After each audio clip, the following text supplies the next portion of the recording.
Imagine a prison so brutal that prisoners were forced to carry 110-pound stones up 186 steps, and if they fell, dozens of men collapsed behind them like dominoes. But the man who created this nightmare didn't die in a courtroom. He died hanging from the same barbed wire he used to kill others. The war in Europe was ending, but for the soldiers walking through the gates of a camp in Austria, the nightmare was only beginning. It was May 1945. American troops had pushed deep into Nazi territory, liberating towns and dismantling what remained of Hitler's collapsing empire. Many of them believed they had already seen the worst of war: bombed cities, burned villages, the bodies of fallen soldiers. But nothing prepared them for what waited behind the barbed wire of Mauthausen. As the soldiers stepped through the entrance, silence filled the air.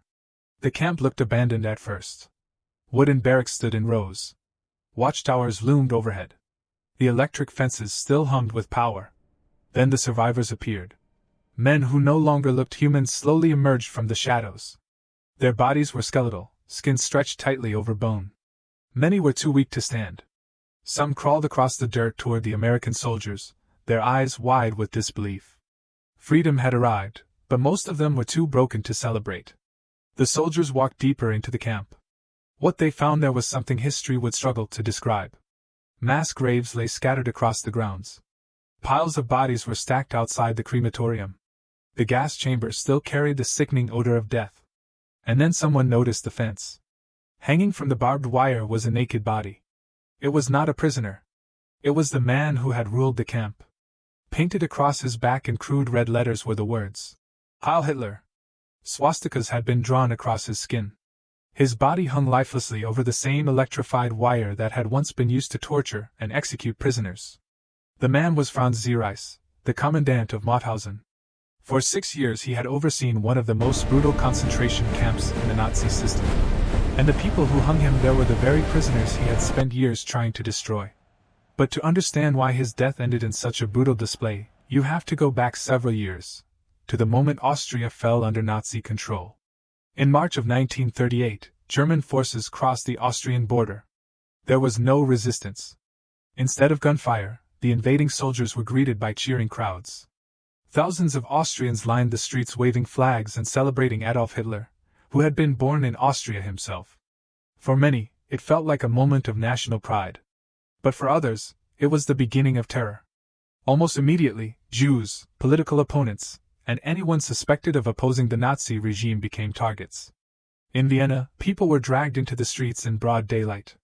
Jewish citizens were forced to kneel on the pavement and scrub the sidewalks while crowds gathered to mock them. Photographers captured the humiliation as if it were entertainment. It was only the beginning. Just months later, the Nazis began constructing a new concentration camp near the Austrian city of Linz. The location was chosen for a very specific reason: a granite quarry surrounded by steep cliffs. The prisoners who arrived there were forced to build the camp themselves. Stone walls, barracks, guard towers, fences. Every part of the prison that would later confine them was constructed by their own starving hands. The camp became known as Mauthausen. Among the SS guards, it earned another nickname: the Bone Grinder. Between 1938 and 1945, nearly 200,000 prisoners would pass through its gates. Almost half of them would never leave alive. The victims came from across Europe: Polish resistance fighters, Soviet prisoners of war, Spanish Republicans, Italian partisans, Jews, and political prisoners from nearly every nation touched by the Nazi war machine. Mauthausen quickly gained a reputation even among other concentration camps. It was a place designed not just for imprisonment, but for destruction. At the center of the camp was the granite quarry. And inside the quarry stood a staircase. 186 steps carved directly into the stone.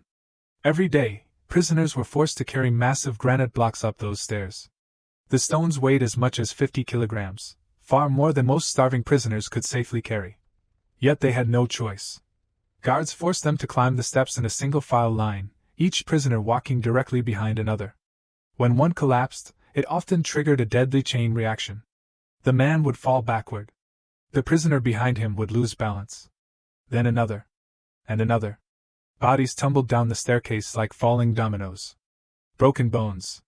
Crushed skulls. Screams echoing through the quarry. The SS guards simply watched. Sometimes they laughed. Those who somehow survived the climb faced another horror waiting at the top of the quarry. The edge of a cliff. The guards called it the parachutist wall. Prisoners were forced to stand near the edge and were given a terrible choice. They could jump to their deaths, or push the man in front of them. Many refused to betray another prisoner. Instead, they stepped forward themselves. The SS guards treated the executions like a sick joke, calling the falling bodies parachute jumps. Overseeing this entire system of cruelty was Franz Ziereis. Unlike many Nazi officials who managed camps from distant offices, Ziereis was known for his direct involvement. Survivors later described how he personally walked through the camp, beating prisoners and participating in acts of brutality. He lived comfortably inside the campgrounds with his wife and children. While tens of thousands died only meters away from his home, the commandant's family lived in relative luxury. One detail from survivor testimonies would haunt historians for decades. Ziereis sometimes allowed his young son to shoot prisoners from the balcony of their house for sport. For the commandant's family, the suffering surrounding them had become ordinary. But inside the camp, cruelty continued to evolve in horrifying ways. Prisoners were electrocuted on the fences. Others were shot and their deaths falsely recorded as escape attempts. During the freezing Austrian winters, inmates were stripped naked, drenched with ice water, and forced to stand outside until they froze to death. Doctors inside the camp conducted grotesque medical experiments. Some prisoners were injected with lethal chemicals. Others were operated on without anesthesia. The camp's food supply was intentionally restricted. Starvation became another weapon. By the final years of the war, many prisoners weighed less than 40 kilograms. Disease spread rapidly through the overcrowded barracks.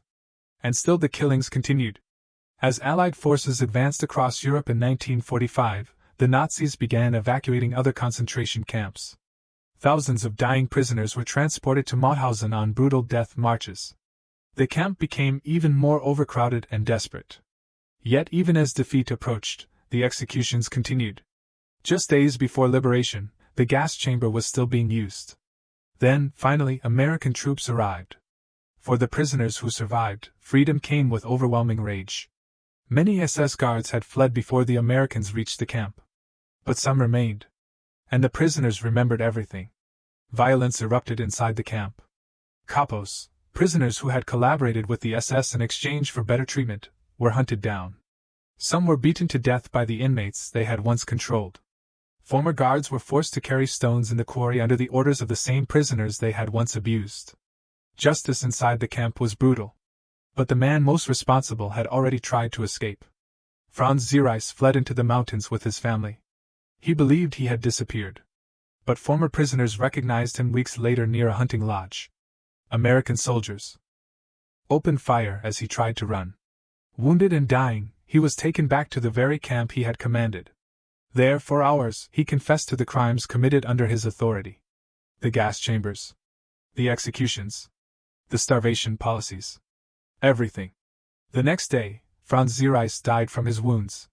For many survivors, that was not enough. They removed his body from the morgue. They stripped it. They painted Nazi slogans across his skin. And they hung him from the same barbed wire fence that had once taken so many lives. By the time American officers ordered the body removed, it had already become a symbol. A brutal end for a brutal man. By the end of the war, nearly 95,000 people had died within the Mauthausen camp system. Their stories remain a reminder of how far cruelty can go when power is left unchecked. And remembering those stories is the only way to make sure they are never repeated. If this story changed the way you see World War II, make sure you subscribe to WW2 Impact, where we uncover the real history behind the war, stories that should never be forgotten.